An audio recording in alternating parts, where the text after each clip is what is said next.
મહિલા કોંગ્રેસ પ્રમુખ મનીષાબા વાળા મારી પાસે એની 15-20 દિવસ પહેલાં મારી પાસે પણ એમની ફરિયાદ આવેલી હતી કે જ્યારે સફાઈ કામદારો પાસે વોર્ડ નંબર 17માં જીતુ ગરગરી આવી રીતના અમારે સફાઈ કામદારો પાસે ઉઘરાણી કરે છે કે રજાઓ જોતી હોય કે નો આવી શક્યા હોય, આવો કંઈ પણ જ્યારે સફાઈ કામદારનો પ્રશ્ન હોય ત્યારે એમની પાસે ઉઘરાણી પોતે કરતો કે 1000-2000 આવી રકમો માંગી અને બધા પાસેથી આ વસ્તુ પોતે કરે છે અને એની ફરિયાદ કોર્પોરેશનમાં પણ પાછી ગયેલી હતી ત્યારે એ ગૂગલ પેથી પૈસા લેતો.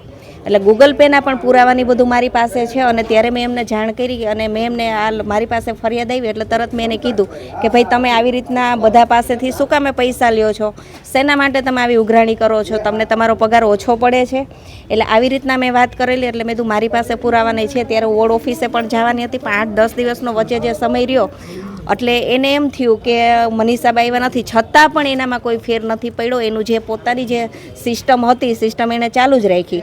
તો જે સફાઈ કામદાર જ્યારે સ્થળ ઉપર વાળતા હતા ત્યારે એમની પાસે જઈને એણે કીધું કે અત્યારે જે ફરિયાદી છે કે લાવે ભાઈ ઓલા 2000 રૂપિયા માગું છું કાં દેતો નથી. એટલે ઓલો કે મારી પાસે અત્યારે પૈસા નથી એવું એણે કીધું અને પછી મને મળવા આવ્યો કે મનીષાબા પાછા મારી પાસે એણે પૈસા માંગ્યા છે અને આ રીતના વાત કરી છે. એટલે મેં તો કાંઈ વાંધો નહીં, તારે એને કેટલા દેવાના છે? એટલે કે મારે એને 2000 રૂપિયા દેવાના છે. તો મેં તે કામ કરો અત્યારે 1000 રૂપિયા દઈ દે, આપણે એનો રસ્તો કાઢશી. એટલે 1000 રૂપિયા એણે શનિવારે એમને આપ્યા અને એણે લઈ લીધા છે અને પુરાવો પણ આપણી પાસે છે, પોતે પૈસા માંગે અને એ પણ મેં સોલંકી સાહેબને આપેલો હતો કે આ રીતનું એનું રેકોર્ડિંગ અને એનો પુરાવો કે આ પૈસા માંગે છે અને આવી રીતના ઉઘરાણા કરે છે. પછી આર સોલંકી એસીપીમાં આર સોલંકી સાહેબ છે એમને મેં બધી વાત કરેલી અને આ રીતની બધી અમે ચર્ચા કરી. તો આજે સાહેબે આર સોલંકી સાહેબ અને એમની ટીમે સવારમાં જ રંગે હાથે જ જ્યારે આ ભાઈ પાસે પૈસા લે છે એવી રીતના પકડ્યો છે અને પૈસા લેતો જ પકડેલો છે એસીબીની ટીમે. આજ સવારે સોલંકી સાહેબ અને એની ટીમે પણ હું ટીમનો પણ ખૂબ સોલંકી સાહેબ અને એની ટીમનો પણ ખૂબ આભાર માનું છું કે ખરેખર રાજકોટ વોર્ડ ઓફિસો હોય કે કોઈ પણ જગ્યાએ જો આવા ઓફિસરો હોય કે આવા કર્મચારીઓ હોય પોતાના પગાર ઓછા પડતા હોય અને જો આવા ભ્રષ્ટાચાર કરતા હોય તો આવાને 100% પકડવા જોઈએ અને આવા ચહેરાને બહાર લાવવા જોઈએ કે જેથી કરીને ભ્રષ્ટાચાર અટકે.